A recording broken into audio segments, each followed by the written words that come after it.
ያፌት ወይዘሮ ሄለንን ከቤት ሊያስወጣት ነው። ለቤሉል አንተ ብታደርገው ይሻላል እኔ ከማደርገው፣ ይህ ንብረት አንድና አንድ አንተን ብቻ ነው የሚመለከትህ፣ ወይዘሮ ሄለን ከቤት መውጣት አለባት ብሎ ቢለውም ቤሉል ይህን ነገር ጭንቅላቱ ሊቀበልለት ወይም ህሊናው እሺ ሊለው አልቻለም። እንዴት ብዬ ነው እሷን እንደዚህ የምላት? እንዴትስ አይነት አእምሮ ነው ያለ እንደዚህ የምታስበው? እኔ አሁን ብዙ የማደርገው ነገር አለ። ስለዚህ እኔ ምንም አላደርግም። እንዴትስ እያሰብክ ነው ያለው ሲል መልሶለታል። ያፌትም አንተ ማታደርገው ከሆነ እኔ አደርገዋለሁ። ያ ቤት በህፃንነቴ ስወረቅበት ያደግኩና የቤተሰቦች ቤት እስከሆነ ድረስ እህቴ ትቀመጥበት ተብሎ እንጂ የተሰጣት የማንም መፈንጫ አይደለም ሲል መልሶለታል። ያፌት ወይዘሮ ሄለንን ከዛ ቤት ሊያስወጣት እየተንገዳገደች ነው ያለችው። በሌላ በኩል ኑኑ ሲቃይዋ ስለበዛባትና ወይዘሮ ሄለን እስከ ልጇ ኤልሹ ድረስ እያሰቃዩት ነው። ከማንም እንድትጠጋ አይፈልጉም። ማንም እንድቀርባት አይፈልጉም። እንደ እድሉ ሆኖ ልጅቷ ተወዳጅነት አላት። አዶናይም ቤሉልም ሁለቱም ወንዶች ይወዷታል። ነገር ግን ይህን ነገር ደግሞ በተለይ ኤልሹ ሙታ ትጠለዋለች።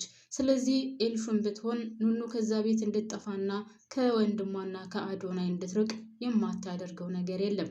ሰላም ሰላም፣ ጤና ይስጥልኝ ውድና የተከበራችሁ ውድ ቤተሰቦቼ በያላችሁበት ሰላማችሁ ብዝዝት ትርፍርፍ ይበልልኝ።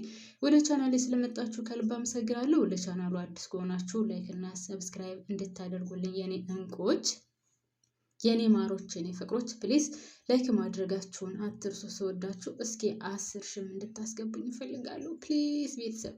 ለማንኛውም የዚህ ድራማ ደግሞ ወሰብሰብ ያለና ገና ከጀምሩ ችግር በችግር ወይም ደግሞ ወንጀል በወንጀል የሆነ ድራማ ነው ማለት ነው። እንግዲህ ያፌት የአቶ ቶማስ ሞት ምንም መስሎ አልታየውም። የሚያሳዝነው ነገር ወይዘሮ ሄለንም እንደዛ ነው። ሁለቱም ገንዘብ ላይ እያጠነጠነ ነው ስራቸው። ስለዚህ አሁን ወይዘሮ ሄለን እና ያፌት ተፋጠዋል። ማን ያሸንፋል የሚለውን ወደፊት የምናየው ይሆናል። ግን ወይዘሮ ሄለን አሁን በዙሪያዋ የነበሩትና ቅርብ የነበሩ ሰዎች ሁሉም እየካዷት ነው። በተለይ ቴዲ ሁላችንም እንደምናውቀው የእሷ ቀኝ እጇ ነበረ። ለምታደርገው ነገር አጋዧና ዋናው እሱ ነበር። ነገር ግን አሁን በፍጹም እንደማይፈልግ ከእሷ ጋር መስራት ኔቨር እንደማይፈልግ አስረግጦ ነግሯታል።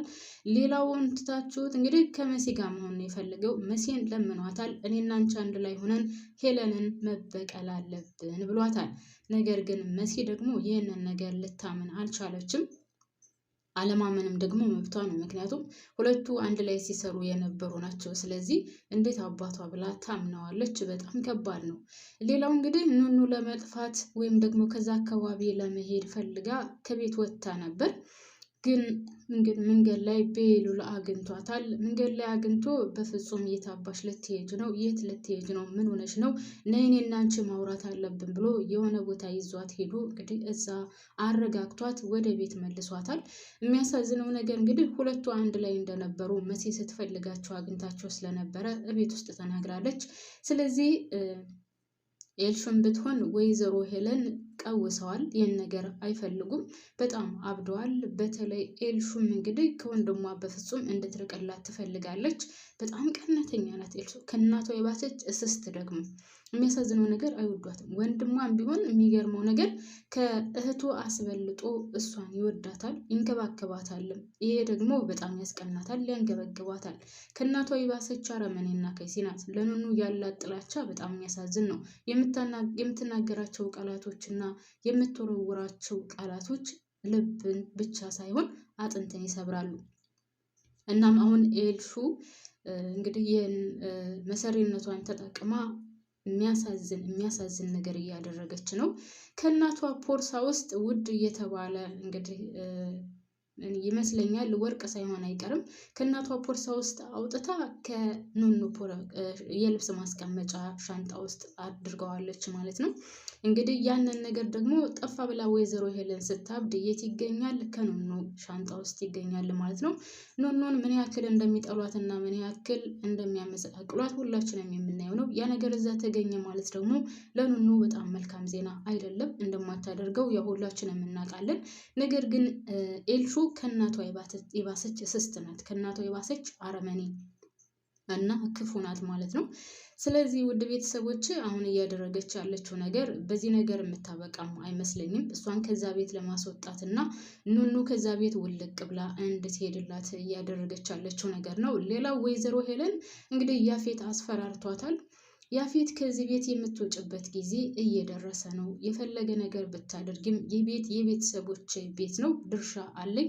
ለጊዜው አሁን ቤቱን አልፈልግም፣ ነገር ግን ከድርጅቱ ትልቅዬ ድርሻ እንድኖረኝ እፈልጋለሁ ብሏታል። ወይዘሮ ሄለን ደግሞ ይህንን ነገር ሞታም ቢሆን አታደርገውም። በምን እንደምትስማማ ባላቅም ሙታን ቢሆን ይህንን ነገር የምታደርገው አይመስለኝም። እሷ አሁን ምንድነው ያሰበችው? ይህንን ነገር ሲላትና ወይም ይህንን ነገር ሲያስረዳት አማራጭ ስላላገኘችና የምትለው ነገር ስላጣች ከዚህ ቤት ሁሉም ሰው መውጣት አለበት ብላ ወስናለች።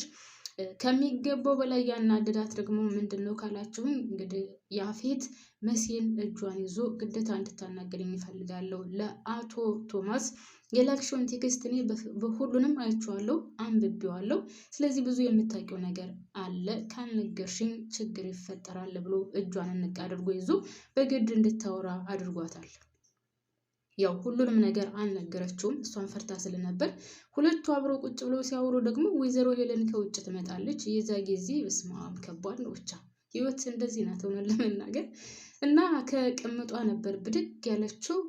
ያፌት ደግሞ ቁጭ በይ፣ ያልጨረስነው ነገር አለ፣ እያወራን ነው፣ ለምን ትሳቀቂያለሽ? በፍጹም እንድትሳቀቂ አይገባም ይላታል። እሷም በጣም ተፈርታ ስለነበረ ወይዘሮ ሄለንን ብድግ ብላ ለመሄድ ስትሞክር ያፌት እንኪ ይህን ስልክ ቁጥር እንድትደውይልኝ እፈልጋለሁ ይላታል። ወይዘሮ ሄለን ደግሞ እዛ ታፋጥጣታለች። እኔ እፈልግሻለሁ ነይ ቶሎ ትላታለች። ከባድ ነው። ለማንኛውም እንግዲህ ያፌት ቁጥሩን ሰጥቷታል። ቁጥሩን ሰጥቷት እሷ ወደ ላይ ስትሄድ ወይዘሮ ሄለን ምን ፈልገ ነው? ለምንድን ነው ከእሷ ጋር የምታወራው ስትለው አስቀይሷል። ያፌት ምንድን ነው ያላት? ልጅቷ ተመችተኛለች፣ እንደምታያ ቆንጅዬ ናት፣ ስለዚህ ወድጃታለሁ፣ እሷም እኔ ሳልመቻት አልቀረም፣ ስለዚህ ለዛ ነው የምናወራው፣ ሌላ ነገር አይደለም ሲላት ወይዘሮ ሄለንም ኧረ እባክህ ተው እንጂ አንተ ባለጌ እያለች ነበር ስትናገረው የነበረው። ነገር ግን እውነትም ስለ ፍቅር ወይም በፍቅር ዙሪያ ፈልጓት ወይም ፈልገው ሳይሆን ሌላ ነገር ሲነጋገሩ እንደነበረ እርግጠኛ ሆና ደርሳበታለች። ጠርጥራለች ማለት ነው። ስለዚህ ምንድን ነው ያደረገችው? ወይዘሮ ሄለን እቺ ማነው ስሟ ታደመታ ነበርና የሆነ ነገር እንድታግዥኝ ይፈልጋለሁ ብላታለች። ታደን የሆነ ነገር ሳያደርጓት አይቀሩም። ውድ ቤተሰቦች የሆነ ነገር የሆነ የሚሸትተው ነገር አላቅም፣ ብቻ የሆነ የሚጠቀሙት ነገር አለ አይደል? እነዚህ ዱርዬዎች ምናምን እንደዛ ነገር ታደርጋትና የተፈጠረውን ነገር እንድትለፈልፍ ታደርጋታለች። ነገር ግን መጨረሻ ላይ ታዴ በምግብ አድርጋ እየወሰደችላት ነገር አለ። ያን ነገር አብልታት ከሆነ እንግዲህ ታዳ አብልታት ከሆነ ያን ነገር ትለፈልፋለች ወይም የተፈጠረውን ነገር ሁሉንም ዝርዝር አድርጋ ትናገራለች ማለት ነው። ውድ ቤተሰቦች እንግዲህ የኑኑና የኑኑ ቤተሰቦች እዛ ቤት በጣም በሲቃይ ውስጥ ነው ያሉት። ነገር ግን ወይዘሮ አይንዬ ነው ስም አይደለ? እሷ ምንም የምታውቀው ነገር የለም። በልጆቿ ላይ ምን እየደረሰ እንደሆነ ጭራሹንም አልተረዳችም። ምክንያቱም ከእሷ ፊት ወይዘሮ ሄለን በጣም መልካምና ጥሩ ሆና ነው የምትገኘው። ሌላ ውድ ቤተሰቦች እንግዲህ ኤልሹ ናት። ኤልሹ አዶናይና ብላ ስታዋራው ወይም ስለ ኑኑ ምነግርሻለሁ ተባብሎ ስለነበረ እስኪ መጀመሪያ አንተ የምትነግረኝን ንገረኝ ስትለው ኤልሹ ማለት ኑኑ እንደሚወዳትና ኑኑን እንደሚወዳትና እንደሚያፈቅራት ለሷ ሲል ከዛ ቤት እንደተቀመጠ እሷን ሲያይ በጣም ደስ እንደሚለውና በጣም እንደሚወዳት ሲነግራት ኤልሹ ይህንን ነገር መስማት ወይም ማዳመጥ አልቻለችም። አዶናይ እንደዛ እየተናገረ ጆሮዋን ይዛ ነበር የምታዳምጠው። ከዛም መጨረሻ ላይ እንግዲህ አዶናይን በቃ ብላ በጥፊ አንድ ጊዜ ጯ ሰጥተዋለች ማለት ነው። ምክንያቱም አዶናይን በጣም ተወደዋለች፣ ታፈቅረዋለች። ስለዚህ የሰው ሆኖ ማየት አትፈልግም። በዛ ላይ ደግሞ ለእሷ ስል ነው ይህን ያክል ከቤት የተቀመጥኩት የሚለውን ነገር ሰምታለች ማለት ነው። ስለዚህ አዶናይ አሁን በጣም የሚወደውና የሚያፈቅረው ኑኑን ነው። ቤሉልም የሚወዳትና የሚያፈቅራት ኑኑን ነው። ነገር ግን ከሁለቱም አልሆነችም ኤልሹ። ወንድሟም ያን ያክል አይንከባከባትም። አዶናይ ይወደዋል የምትለውም በጭራሽ ቦታ አይሰጣትም። እዛ ላይ ግን ምን ተፈጥሮ መሰላችሁ ቤተሰቦች? ልክ አዶናይ ወደ ክላሷ ሲገባ እሷ እያለቀሰች ስለነበር ፊቴ ልታጠብ ብላ ወደ ሽንት ቤት ትሄዳለች። ወደ ሽንት ቤት ስትሄድ ግን የሆነ ልጅ ደውሎ ለምንድን ነው እንደዚህ ያደረግሽው? አንቺ የማትረቢ አገኝሻለሁ ምናምን ይላታል። እኔ ግን ይመስለኛል አሁንም አዶናይን ልታጣለው ፈልጋ እንጂ ሌላ ነገር እያደረገች አይመስለኝም። ምናልባትም እንደዚህ የሚፈልገኝ ወይም በጣም የሚፈልገኝ ሰው አለ ብላ አስመስላ ከሱ ለመቅረብ ፈልጋ እንጂ ሌላ ነገር አይመስለኝም። ካስታወሳችሁ ከዚህ በፊት መኮንንን ወይም መኩን እንደዚሁ ከሰው ጋር እንድደባደብ አድርገዋለች። እሱ ግን ጉዷን አውቆ ምንም ሳይናገር ነው ተመልሶ ወደ ገጠር የሄደው ማለት ነው። እኔ ግን እዚህ ላይ ያልገባኝ ነገር ውድ ቤተሰቦች ምንድነው ታውቃላችሁ?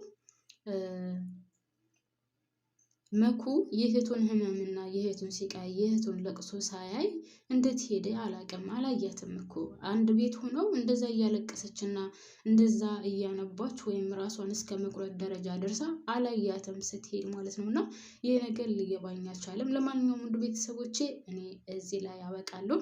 በያላችሁበት ሰላማችሁ ብዝዝት ትርፍርፍ ይበልልኝ። አብራችሁን ስለቆያችሁ ከልብ ነው የማመሰግነው። ላይክ ማድረጋችሁን እንደተለመደው እንዳትረሱ።